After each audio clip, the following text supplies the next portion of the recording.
के तपाईँ classic टेकको internet प्रयोग गर्नुहुन्छ? यदि गर्नुहुन्छ भने यो भिडियो तपाईँको लागि हो। क्लासिक टेक इन्टरनेटको आफ्नै मोबाइल एप छ जसबाट हामीले इन्टरनेटको बाँकी म्याद हेर्न, वाइफाईको नाम र पासवर्ड परिवर्तन गर्न, वाइफाई हाइड वा अन गर्न, अनलाइन रिचार्ज गर्न, रिन्यू बोनस लिन, अनलाइन टिभी हेर्न, कुन कुन डिभाइस कनेक्ट भइरहेको छ भनेर हेर्न र कुनै डिभाइसमा मात्र वाइफाई चल्ने बनाउन पनि सक्छौँ। उसो भए क्लासिक टेकको मोबाइल एप कसरी चलाउने त? आउनुहोस् म तपाईँलाई स्टेप बाई स्टेप जानकारी गराउँछु। क्लासिक टेक मोबाइल एप चलाउनको लागि सबैभन्दा सुरुमा तपाईँको मोबाइलमा रहेको प्ले स्टोर अथवा एप स्टोरमा जानुहोस् र त्यहाँ तपाईँले सर्च गर्न सक्नुहुन्छ क्लासिक टेक टाइप गरेर, र यहाँ तपाईँले सुरुमै क्लासिक टेकको एप पाउनुहुनेछ र तपाईँ इन्स्टल गर्नुहोस्। अब यसरी क्लासिक टेक एप इन्स्टल भइसकेपछि ओपनमा थिच्नुहोस् अथवा तपाईँ ब्याक गएर क्लासिक टेकको आइकन थिचेर पनि ओपन गर्न सक्नुहुन्छ। मैले चाहिँ यहाँ सिधै ओपन गरेँ। यसरी ओपन गरिसकेपछि तपाईँ देख्न सक्नुहुन्छ अहिले क्लासिक टेकमा कुन कुन यो सुविधाहरू छ भनेर पनि देखाइरहेको छ। तपाईँले चुज ल्याङ्ग्वेज पनि गर्न सक्नुहुन्छ। यो चुज ल्याङ्ग्वेजमा थिचेर इङ्ग्लिस वा नेपाली जुनसुकै राख्न सक्नुहुन्छ। मैले चाहिँ यहाँ इङ्ग्लिस नै राखेँ। त्यसपछि तपाईँले यो स्किप एन्ड लगइनमा थिच्न सक्नुहुन्छ। स्किप एन्ड लगइनमा थिच्नु भएपछि यहाँ तपाईँ देख्न सक्नुहुन्छ please enter your register mobile number भनेको छ। यसको लागि चाहिँ तपाईँले तपाईँको क्लासिक टेक इन्टरनेट जोड्ने बेला जुन नम्बर त्यहाँ रजिस्टर गर्नुभएको थियो त्यही नम्बर राख्नुपर्छ, अरू नम्बर राखेर हुँदैन।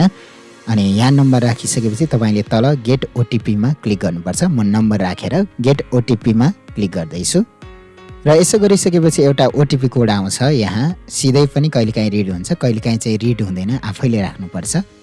र नम्बर मिस्टेक भएको छ भने चेन्ज फोन नम्बर पनि गर्न सक्नुहुन्छ। ओटिपी कोड आइसकेको छ। अटोमेटिक डिटेक्ट पनि गर्छ कहिलेकाहीँ, तर अटोमेटिक डिटेक्ट गरेन भने चाहिँ तपाईँले यहाँ कोड म्यानुअली थिच्नु पर्ने हुन्छ र यो कोड चाहिँ तपाईँले 2 मिनटभित्रमा हाल्नुपर्छ। यसरी कोड राखिसकेपछि भेरिफाईमा थिच्नुहोस्। Your account is already logged in on another device, please click okay button to reset your account भनेको छ। अरूमा यो लगइन भएको छ भनेर देखाइरहेको छ। ओके थिच्नुहोस् र यसरी ओके थिचिसकेपछि तपाईँ लगइन गर्न सफल हुनुभएको छ। अब तपाईँ यहाँ देख्न सक्नुहुन्छ क्लासिक टेकको नमस्ते भनेर मेरो नाम पनि दिइरहेको छ। माथि इङ्ग्लिस देखाइरहेको छ। यहाँ नाम चेन्ज गर्न सकिन्छ। यहाँ 3वटा थोप्लोबाट अप्सनहरू पनि छ। तपाईँले यहाँ विभिन्न अप्सन देख्न सक्नुहुन्छ। त्यसको बारेमा म तपाईँलाई डिटेलली बताउँछु। अहिलेको लागि भने तपाईँ यहाँ तल हेर्न सक्नुहुन्छ internet, IPTV, router, payment, support, refer लेखिएको छ र तल चाहिँ रिचार्ज अफरको एउटा विज्ञापन छ। सबैभन्दा सुरुमा तपाईँले इन्टरनेटमा थिच्नु भयो भने यहाँ तपाईँको इन्टरनेटको नाम के हो, युजर नेम के हो, कस्टमर आइडी के छ, अनि तपाईँले कति स्पिडको इन्टरनेट लिनुभएको छ, अनि यो इन्टरनेट कति दिन बाँकी छ र कहिले एक्सपायर हुन्छ, कहिले यसको म्याद सकिन्छ भनेर देखाइरहेको छ। अनि तल युजेजमा चाहिँ अपलोड र डाउनलोड दिइरहेको छ। तपाईँले डिटेल थिच्नुभयो भने यहाँ कुन डेटको हेर्ने भनेर पनि सबमिट गरेर हेर्न सक्नुहुन्छ। यो मैले ब्याक गरेँ। अब अर्को अप्सन छ आइपिटिभी। यो आइपिटिभीमा क्लिक गर्नुभयो भने लाइभ टिभी र आइपिटिभी सब्सक्रिप्सन भन्ने 2टा अप्सन छ। लाइभ टिभीमा विभिन्न टिभीहरू देखाइरहेको छ। न्युजमा, इन्टरटेनमेन्टमा, इन्फोटेनमेन्टमा, रिलिजियसमा यसरी देखाइरहेको छ। र यो मध्ये तपाईँ जुनसुकै टिभी लाइभ हेर्न सक्नुहुन्छ। तपाईँलाई टेलिभिजनको आवश्यकता छैन। यो एपबाट सिधै हेर्न सक्नुहुन्छ। उदाहरणको लागि यहाँ ग्यालेक्सी 4K लाई मैले क्लिक गरेँ। यस्तो गर्दा यो प्ले हुन थाल्छ। यो लाइभ टिभी हो। त्यसै गरी तपाईँ ब्याक गर्नुहोस्। यता आइपिटिभी सब्सक्रिप्सन भन्ने छ। यसबाट चाहिँ तपाईँ आइपिटिभीको सब्सक्रिप्सन लिन सक्नुहुन्छ। तर यो चाहिँ म लिन चाहन्न। यदि तपाईँ चाहनुहुन्छ भने लिनुहोस्, नलिएको राम्रो अहिलेको जमानामा है। यो तपाईँ ब्याक गरेर आउन सक्नुहुन्छ। त्यसै गरी तपाईँ अर्को अप्सन देख्न सक्नुहुन्छ यहाँ राउटर भन्ने। यो राउटर भन्ने अप्सनमा चाहिँ विभिन्न अप्सन छ। राउटरमा थिच्नुहोस्। यहाँ थिच्दा तपाईँ देख्न सक्नुहुन्छ यहाँबाट तपाईँले वाइफाईको नामहरू परिवर्तन गर्न, पासवर्डहरू परिवर्तन गर्न पनि सक्नुहुन्छ।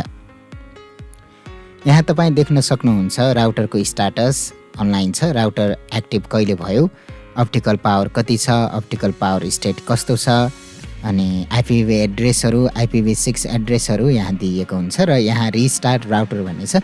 यसबाट तपाईँले राउटरलाई रिस्टार्ट गर्न पनि सक्नुहुन्छ।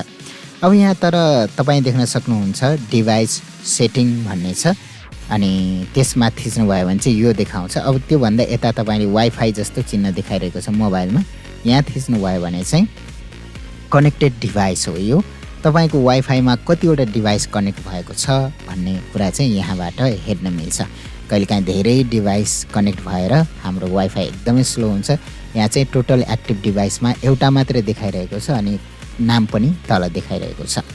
त्यसै गरी तपाईँ यता यो कनेक्टेड डिभाइस भन्दा यतापट्टिको यो राउटर जस्तो चिन्हमा थिच्नुभयो भने यो हो वाइफाई सेटिङ।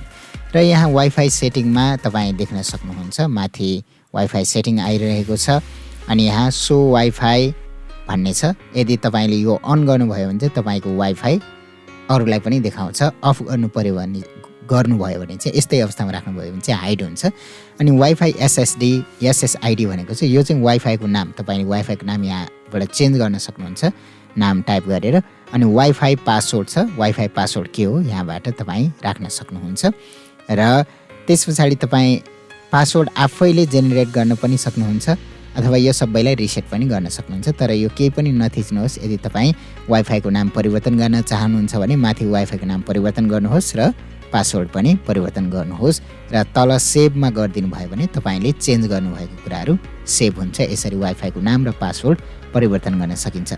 तर के गरी तपाईँले वाइफाईको पासवर्डहरू परिवर्तन गर्नुभयो तर पछि यो कनेक्ट गर्न खोज्दाखेरि मिलेन भने चाहिँ तपाईँले के गर्ने, त्यो बेला चाहिँ तपाईँले क्लासिक टेकको अफिसमा फोन गरेर मेरो वाइफाईको पासवर्डै मिलेन भनेर बताउन सक्नुहुन्छ। उहाँहरूले बताइदिनुहुन्छ, रिसेट गरिदिनुहुन्छ।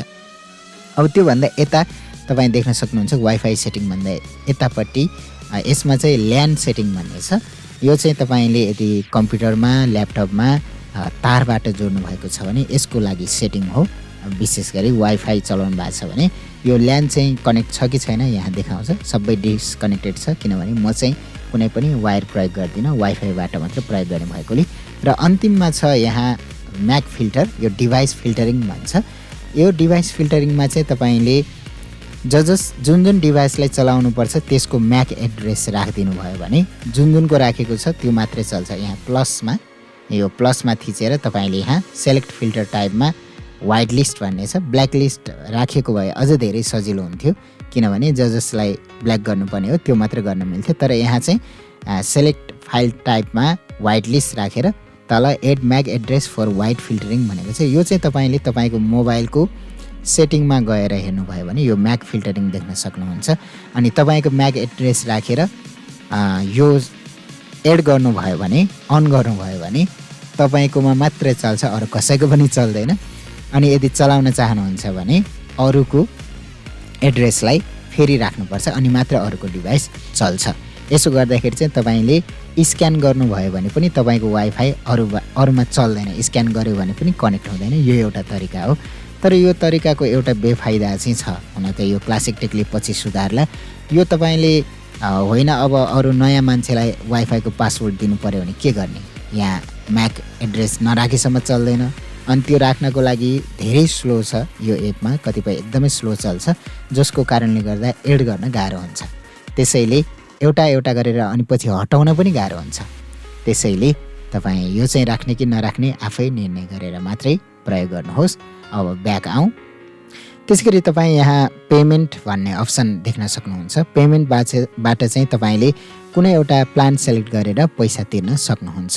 यो तिर्ने तरिका पनि तपाईँ चाहनुहुन्छ भने म अर्को भिडियोमा यसबारेमा पनि तपाईँलाई जानकारी गराउनेछु। त्यसै गरी एउटा सपोर्ट भन्ने अप्सन छ। यहाँ सपोर्टमा थिच्नुभयो भने तपाईँले तपाईँको इन्टरनेट चलेको छ कि छैन त्यो जानकारीहरू सिधै केन्द्रमा पठाउन सक्नुहुन्छ। तपाईँले याद गर्नुभएको होला क्लासिक टेकमा फोन गर्दा पैसा मात्रै सिद्धिन्छ, कहिलेकाहीँ फोन उठ्दैन, कहिलेकाहीँ होइन धेरै समय फोन उठ्दैन किनभने यो कन्फरेन्स कलमा राखेकोले कसले उठाउँछ थाहा छैन। डाइरेक्ट कल प्रायः छैन क्लासिक टेकमा। हुन त सरकारले त्यस्तो नीति बनाएको छ डाइरेक्ट कल हुनुपर्ने, तर यो चाहिँ एकदमै धेरै उठ्दैन। कहिलेकाहीँ उठ्दाखेरि पनि एकचोटि एकजनाले उठाउँछ, अर्कोचोटि अर्कोजनाले उठाउँछ। त्यही भएर पहिला तपाईँको समस्या समाधान भएन भने अर्को व्यक्तिलाई फेरि सुरुदेखि नै बताउनुपर्छ। यो चाहिँ अलि झन्झट छ। तर तपाईँले यहाँ प्लस आइकन देखिरहनु भएको छ। प्लसमा थिचेर यो ओपन टिकेटबाट, इमेलबाट वा कलबाट 3वटा माध्यमबाट तपाईँको समस्या राख्न सक्नुहुन्छ। यसबारेमा कसरी राख्ने भनेर जान्न चाहनुहुन्छ भने कृपया तपाईँ कमेन्टमा लेख्नुहोस्। यसबारेमा पनि म तपाईँलाई विस्तृत भिडियो बनाउनेछु। अहिले चाहिँ तपाईँले जानकारी मात्रै गराएँ, नभए यो भिडियो धेरै लामो हुन्छ। त्यसैगरी यहाँ रिफर भन्ने अप्सन देखिरहनु भएको छ। रिफरबाट चाहिँ तपाईँले कसैलाई रिफर गर्न सक्नुहुन्छ। रिफर यो प्लस तल आइकन छ, प्लसमा थिचेर रिफर गर्नुभयो भने तपाईँले 1 महिना बोनस पाउनुहुन्छ। अनि जसलाई रिफर गर्नुभएको छ उहाँले पनि 1 महिना बोनस पाउनुहुन्छ। यो पहिला चाहिँ धेरै राम्रो थियो, 2-3 महिनासम्मै अफर थियो। अहिले चाहिँ 1 महिना बोनस पाउने त्यसरी झारेको छ। सायद यो केही न केही गर्ला, मैले नै केहीलाई गरेको थिएँ, सक्सेस भएको छ। अब ब्याक आउँ।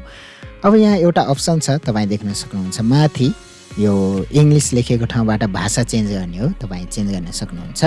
अनि यो नोटिफिकेसन बेलबाट तपाईँ नोटिफिकेसनहरू हेर्न सक्नुहुन्छ भने यो माथि रहेको छ 3वटा थोप्ला। यो अप्सनमा थिच्नुभयो भने यहाँ विभिन्न तरिका छ, जस्तै choose theme, profile, payment history, speed test, contact us, our office, fair usage policy, FUP, privacy policy, about us र लगआउट भन्ने छ। तपाईँले यहाँ चुज थेम गर्नुभयो भने थीम कुन राख्ने, लाइट, डार्क अथवा सिस्टम डिफल्ट राख्ने। मैले चाहिँ लाइट राखेको छु। त्यसै गरी प्रोफाइलमा जानुभयो भने तपाईँको ठेगाना, फोन नम्बरहरू, इमेलहरू यहाँबाट अपडेट गर्न सक्नुहुन्छ र एडिट पनि गर्न सक्नुहुन्छ। त्यसै गरी पेमेन्ट हिस्ट्रीमा जानुभयो भने तपाईँले अहिलेसम्म कति तिर्नुभयो, कहिले तिर्नुभयो, क्यासबाट तिर्नुभयो कि अथवा तपाईँले कुनै सेवा खल्तीबाट तिर्नुभयो कि, सबै यहाँ विवरण देखाउँछ पेमेन्ट हिस्ट्री। अनि यहाँ तपाईँ स्पिड टेस्ट भन्ने अप्सन देख्न सक्नुहुन्छ। यसबाट चाहिँ तपाईँको इन्टरनेट कति स्पिडमा चलिरहेको छ त्यो हेर्न सक्नुहुन्छ। त्यसै गरी कन्ट्याक्ट अस, आवर अफिस भन्ने छ। कन्ट्याक्ट असमा चाहिँ क्लासिक टेकको यहाँ कन्ट्याक्ट डिटेलहरू छ। त्यसै गरी आवर अफिस भन्ने ठाउँमा पनि क्लासिक टेकको अफिस कुन ठाउँमा छ भन्ने देखाएको छ। त्यसै गरी फेयर युजेज पोलिसीमा यो पोलिसी छ, प्राइभेसी पोलिसी पनि छ। अनि अबाउट असमा क्लासिक टेकको बारेमा यहाँ तपाईँले जानकारी पढ्न सक्नुहुन्छ। र अन्तिममा लगआउट भन्ने अप्सन छ, यसबाट लगआउट गर्न सक्नुहुन्छ। यसरी तपाईँ क्लासिक टेकको एप प्रयोग गर्न सक्नुहुन्छ। र अरू प्रयोग गर्ने तरिकाहरू बारेमा तपाईँ जान्न चाहनुहुन्छ भने कृपया तपाईँलाई कुन तरिका सिक्न मन छ यसमा मलाई कमेन्टमा लेख्नुहोस् र मैले जानेको जति चाहिँ तपाईँलाई बताउनेछु। साथीहरू, तपाईँलाई यो भिडियो कस्तो लाग्यो कृपया कमेन्ट गर्नुहोस्। मसँग तपाईँ सिधै सामाजिक सञ्जालमा पनि जोडिन सक्नुहुन्छ। मेरो फेसबुक, ट्विटर लगायतका सामाजिक सञ्जालको लिङ्क भिडियोको डिस्क्रिप्सनमा राखिएको छ। यस्तै भिडियोहरूका लागि मेरो च्यानललाई सब्स्क्राइब गर्नुहोस्।